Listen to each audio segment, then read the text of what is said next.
Hello friends, आज मैं लेकर आई हूँ कहानी बंटवारा। तो चलिए सुनते हैं इस कहानी का सारांश। एक घर में 3 भाई और एक बहन थी। बड़ा और छोटा पढ़ने में बहुत तेज थे। उनके माँ बाप उन चारों से बहुत प्यार करते थे, मगर मंझले बेटे से थोड़ा परेशान थे। बड़ा बेटा पढ़ लिख कर डॉक्टर बन गया, छोटा भी पढ़ लिख कर इंजीनियर बन गया, मगर मंझला बिल्कुल आवारा और गंवार बन के ही रह गया। सबकी शादी हो गई। बहन और मंझले को छोड़ दोनों भाइयों ने लव मैरिज की थी। बहन की शादी भी अच्छे घराने में हुई थी।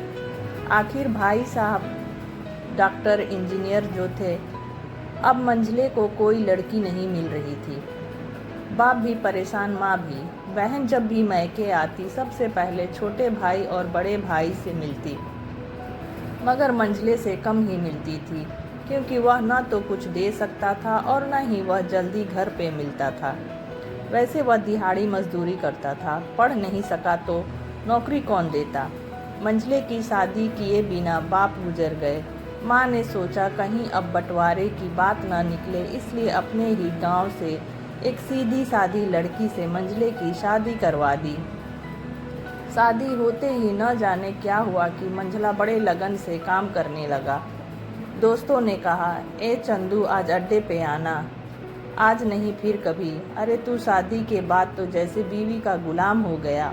अरे ऐसी बात नहीं, कल मैं अकेला एक पेट था तो अपनी रोटी के हिस्से कमा लेता था, अब 2 पेट है आज, कल और होगा। घर वाले नालायक कहते हैं मेरे लिए चलता है, मगर मेरी पत्नी मुझे कभी नालायक कहे तो मेरी मर्दानगी पर एक भद्दा गाली है, क्योंकि एक पत्नी के लिए उसका पति उसका घमंड, इज्जत और उम्मीद होता है। उसके घर वालों ने भी तो मुझ पर भरोसा करके ही तो अपनी बेटी दी होगी, फिर उनका भरोसा कैसे तोड़ सकता हूँ। कॉलेज में नौकरी की डिग्री मिलती है और ऐसे संस्कार माँ बाप से मिलते हैं। इधर घर पे बड़ा और छोटा भाई और उनकी पत्नियां मिलकर आपस में फैसला करते हैं कि जायदाद का बंटवारा हो जाए, क्योंकि हम दोनों लाखों कमाते हैं मगर मंझला ना के बराबर कमाता है। ऐसा नहीं होगा। माँ के लाख मना करने पर भी बंटवारे की तारीख तय होती है। बहन भी आ जाती है, मगर चंदू है कि काम पे निकलने के बाहर आता है।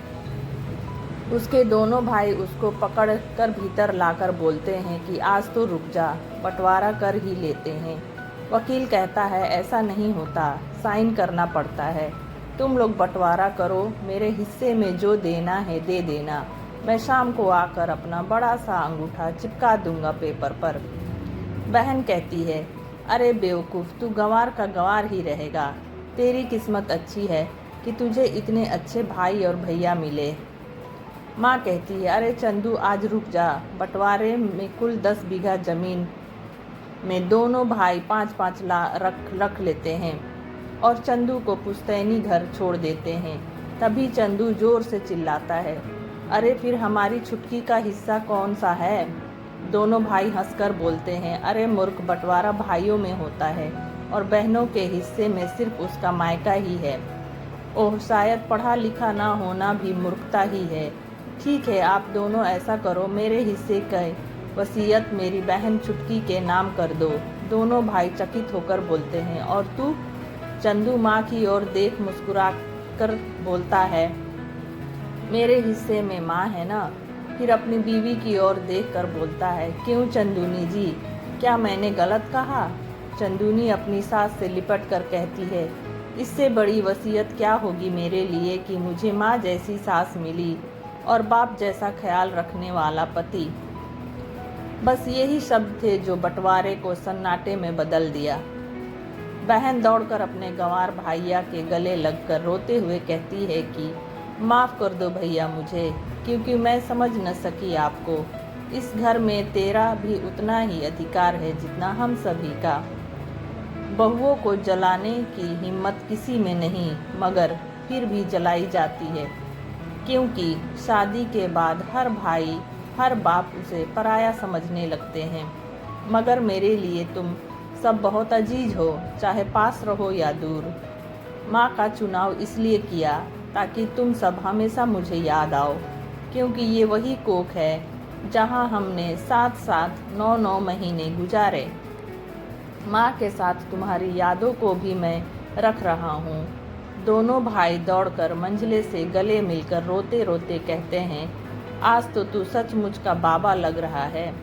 सबकी आंखों में आंसू थे और फिर से सब एक साथ रहने लगे। तो दोस्तों, यह छोटी सी कहानी आपको कैसी लगी? अच्छी लगी हो तो लाइक, शेयर और सब्सक्राइब करना ना भूले। मिलते हैं कुछ और अच्छी अच्छी कहानियों के साथ नेक्स्ट वीडियो में। तो बने रहे मेरे चैनल के साथ। Thank you.